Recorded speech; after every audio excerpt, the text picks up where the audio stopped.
पराक्रमी दुरात्मा महिषासुर तथा उनकी दैत्य सेना के देवी के हाथ से मारे जाने पर इंद्र आदि देवता प्रणाम के लिए गर्दन तथा कंधे झुकाकर उन भगवती दुर्गा का उत्तम वचनों द्वारा स्तवन करने लगे। उस समय उनके सुंदर अंगों में अत्यंत हर्ष के कारण रोमांच हो आया था। देवता बोले, संपूर्ण देवताओं की शक्ति का समुदाय ही जिनका स्वरूप है तथा जिन देवी ने अपने शक्ति से पूर्ण जगत को व्याप्त कर रखा है, समस्त देवताओं महर्षियों की पूजनी उन जगदम्बा हम शक्ति पूर्वक नमस्कार करते हुए हम लोगों का कल्याण है, जिनके अनपूर्ण प्रभाव और बल का वर्णन करने में भगवान शेषनाग, ब्रह्मा जी तथा महादेव जी भी समर्थ नहीं है। वे भगवती चंडिका संपूर्ण जगत का पालन एवं अशुभ भय का नाश करने का विचार करें। जो पुण्यात्मा के घरों में स्वयं ही लक्ष्मी रूप से पापियों के यहाँ दरिद्र रूप से शुद्ध अंतःकरण वाले पुरुषों के हृदय में बुद्धि रूप से, सत्पुरुषों में श्रद्धा रूप से तथा कुलीन मनुष्यों में लज्जा रूप से निवास करती है, उन आप भगवती दुर्गा को हम नमस्कार करते हैं। देवी, आप संपूर्ण विश्व का पालन कीजिए। देवी, आपके इस अचिंत्य रूप का असुरों का नाश करने वाली भारी पराक्रमका तथा समस्त देवताओं और दैत्यों के समक्ष युद्ध में प्रकट किए हुए आपके अद्भुत चरित्र का हम किस प्रकार वर्णन करें। आप संपूर्ण जगत की उत्पत्ति कारण है। आप में सतगुरु, रजोगुण और तमोगुण ये तीनों गुण मौजूद हैं, तो भी दोषों के साथ आपका सत्संग नहीं जान पड़ता। भगवान विष्णु और महादेव जी आदि देवता भी आपका पार नहीं पाते।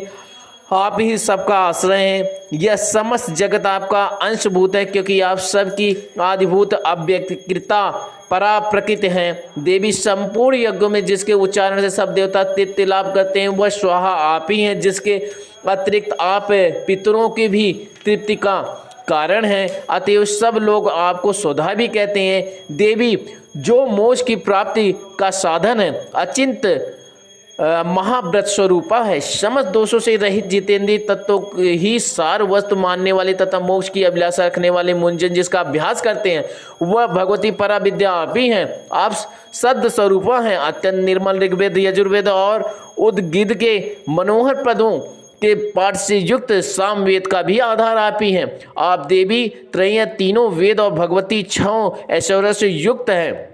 इस विश्व की उत्पत्ति एवं पालन के लिए आप ही वार्ता, खेती एवं आजीविका के रूप में प्रकट हुई हैं। आप संपूर्ण जगत की घोर पीड़ा का नाश करने वाले देवी, जिससे समस्त शस्त्रों के सार का ज्ञान होता है, वह मेघा शक्ति आप ही हैं। दुर्गम भवसागर से पार उतारने वाली नौका रूपा दुर्गा देवी भी आप ही हैं। आपकी कहीं भी आसक्ति नहीं है। कैटभ के शत्रु भगवान विष्णु के वक्षस्थल में एकमात्र निवास करने वाली भगवती लक्ष्मी तथा भगवान चंद्रशेखर द्वारा सम्मानित गौरी देवी भी आप ही हैं। आपका मुख मंद मुस्कान से सुशोभित निर्मल पूर्ण चंद्रमा के बिंब का अनुकरण करने वाला और उत्तम सुवर्ण की मनोहर क्रांति से कमनीय है, तो भी उसे देखकर महिषासुर को क्रोध हुआ और सहसा उसने उस पर प्रहार किया। यह बड़े आश्चर्य की बात है कि देवी बड़ी ही मुख जब क्रोध से युक्त होने पर उदय काल के चंद्रमा की भांति लाल और तनी हुई भौं के कारण विकराल हो उठा। तब उसे देखकर जो महिषासुर के प्राण तुरंत नहीं निकल गए, यह उससे भी बढ़कर आश्चर्य की बात है, क्योंकि क्रोध में भरे हुए यमराज को देखकर भला कौन जीवित रह सकता है। देवी, आप प्रसन्न हो। परमात्मा स्वरूपा, आपके प्रसन्न होने पर जगत का अभिदय होता है और क्रोध में भर जाने पर आप तत्काल ही कितने कुलों का सर्वनाश कर डालती हैं। यह बात अभी अनुभव में आई है, क्योंकि महिषासुर की यह विशाल सेना क्षण भर में आपके कोप से नष्ट हो गई।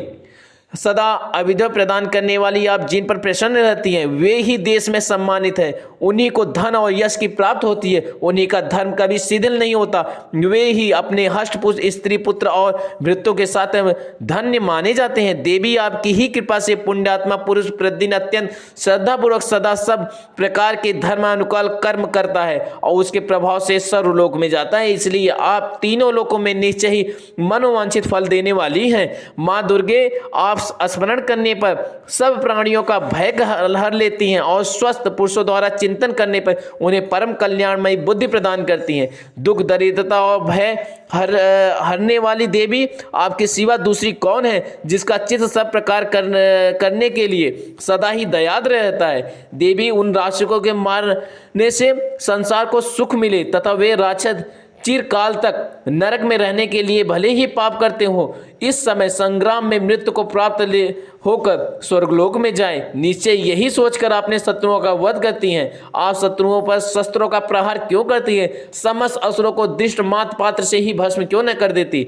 इसमें एक रहस्य है। यह शत्रु भी हमारे शस्त्रों से पवित्र होकर उत्तम लोक में जाए, इस प्रकार उनके प्रति भी आपका विचार अत्यंत उत्तम रहता है। खड़ग के तेज पुंज की भयंकर तीव्र से तथा आपके त्रिशूल के अग्रभाग की घनीभूत प्रभा से चौधिया जो असुरों की आंखें फूट नहीं गई, उसमें कारण यही था कि वे मनोहर रश्मि से युक्त चंद्रमा के समान आनंद प्रदान करने वाली आपके सुंदर रश्मि से युक्त चंद्रमा के समान का दर्शन करते थे। देवी आपका सिर दुराचारियों के बुरे बर्ताव को दूर करने वाला है। साथ ही यह रूप ऐसा है जो कभी चिंतन में भी नहीं आ सकता और जिसकी कभी दूसरों से तुलना भी नहीं की जा सकती, तथा आपका बल और पराक्रम तो उन दैत्यों का भी नाश करने वाला है जो कभी देवताओं के पराक्रम को भी नष्ट कर चुके थे। इस प्रकार आपने शत्रुओं पर भी अपनी दया ही प्रकट की है। वरदायिनी देवी, आपने इस पराक्रम की किसके साथ तुलना हो सकती है? तथा शत्रुओं को भय देने वाली तथा अत्यंत मनोहर ऐसा रूप भी आपके सिवा कहाँ है? हृदय में कृपा और युद्ध में निष्ठुरता, ये दोनों बातें तीनों लोगों के भीतर केवल आप में ही देखी गई है। माता, आपने शत्रुओं का नाश करके इस समस्त त्रिलोकी की रक्षा की है। उन शत्रुओं को भी युद्ध भूमि में मारकर स्वर्गलोक में पहुंचाया है तथा उन्मत्त दैत्यों से प्राप्त होने वाली हम लोगों के भय को भी दूर किया है। आपको हमारा नमस्कार है। देवी, आप शूल से हमारी रक्षा करें। अंबिका, आप खड्ग से भी हमारी रक्षा करें तथा घंटा की ध्वनि और धनुष की टंकार से भी हम लोगों की रक्षा करें। चंडिके, पूर्व, पश्चिम और दक्षिण दिशा में आप हमारी रक्षा करें तथा ईश्वरी, अपने त्रिशूल को घुमाकर आप उत्तर दिशा में भी हमारी रक्षा करें। तीनों लोकों में आप जो परम सुंदर और अत्यंत भयंकर रूप विचरते हैं, उनके द्वारा भी आप हमारी तथा इस भूलोक की रक्षा करें। अंबिके, आपके कर पल्लों में शोभा पाने वाली खड्ग, शूल और गदा आदि जो अस्त्र हो, उन सब के द्वारा आप सब ओर से हम लोगों की रक्षा करें। ऋषि कहते हैं, इस प्रकार जब देवताओं ने जगन माता दुर्गा की स्तुति की, वह नंदन की वन के दिव्य पुष्पों गंध चंदन आदि के द्वारा उनका पूजन किया। फिर सबने मिलकर जब भक्तिपूर्वक दिव्य धूपों की सुगंध निवेदन की तब देवी ने प्रसन्न होकर प्रणाम करते हुए सब देवताओं से कहा।